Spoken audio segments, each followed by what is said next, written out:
And here's more of Jordan.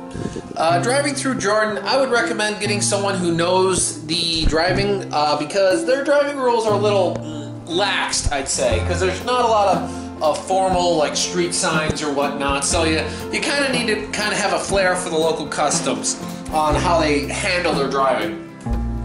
Also, well, of course, probably an interpreter because, it's just helpful to have someone who can speak the local language because I'm not sure exactly how many people know, like, English or other languages around here.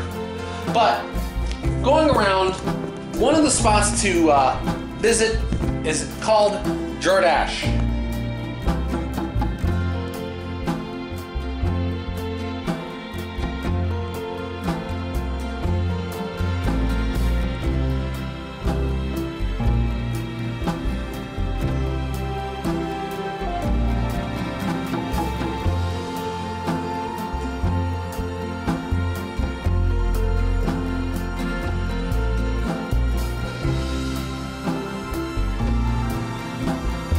Now, Jerash is actually a city in Jordan, but the city is not actually what you're coming here for. The reason why Jerash is actually very widely visited is because of the Roman city it's basically built right next to.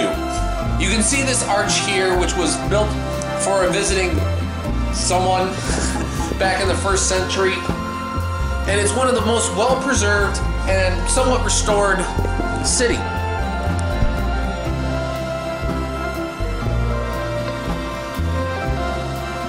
As you can see through some of the pictures, this has been restored, and they're still restoring it as we speak.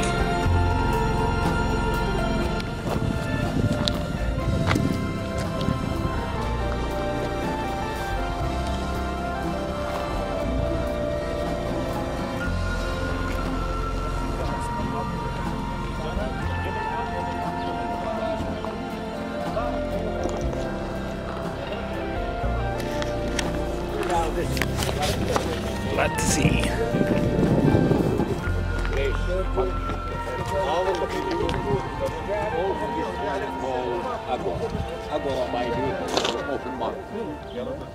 63 pillars surrounding the pole. The pillars survive. Originally except that there was the market, and these are views of other things that are around here. And then you go to the amphitheater.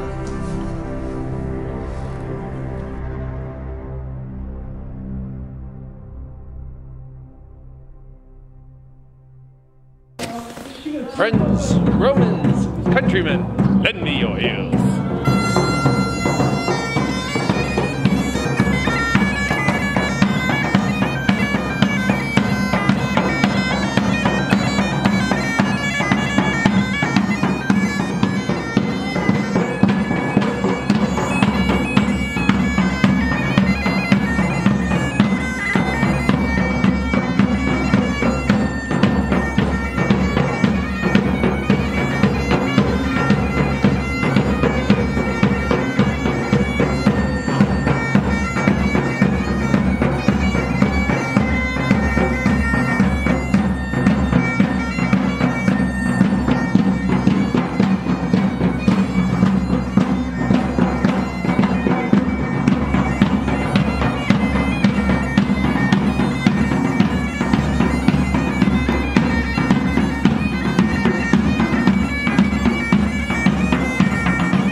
As for why there were bagpipes, I have no idea why they were doing bagpipes. That amphitheater is actually still in use. They come here and have like, shows or whatnot from the city, and they put them on here because I guess it's been fully restored to be structurally safe for people to actually get into the stands and see what's going on.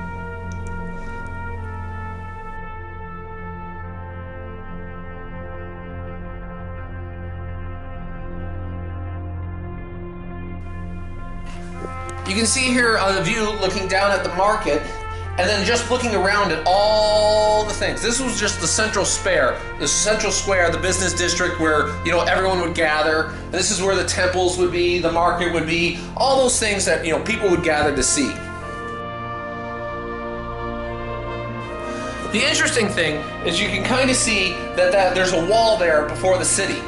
Now the reason that's kind of like a pause here for a second to look at this is because the city actually keeps extending out, but the modern city is actually built on the ruins of basically the other city. But out there would just be like residences. There's nothing really special about them, just the other than. Now this here is actually one of the prize thing. Obviously those, I believe most of those pillars have been put back up. But this is the Temple of Hercules. Or it might have had a couple names, but they call it the Temple of Hercules. And this is where the high priest would be, where they do like sacrifices and a lot of rituals. And it's really impressive, especially in this video. People who don't believe what they do see, you can feel it.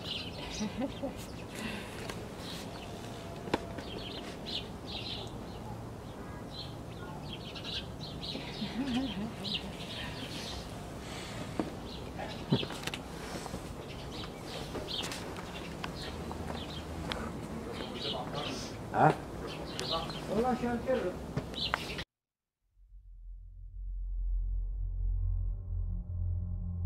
It's actually amazing, the architecture, and in some cases you can actually see how they had an aqueduct system which would actually flow water through the city from up somewhere above where they got their water source from, and would actually feed fountains, feed the sewer, feed the entire city. You know, it's not exactly a well-known secret that the Romans were incredibly good engineers, and they had an incredible aqueduct system which could feed the cities. So, you know, that's one of the reasons why their culture flourished so much. It's actually an incredibly impressive city, incredibly worthwhile to go visit.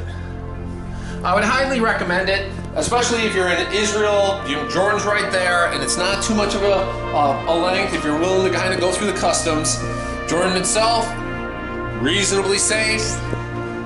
Just probably need a guide, especially because nothing's written in English, and it's sometimes good to know, you know, some idea of, you know, where you can actually buy some things.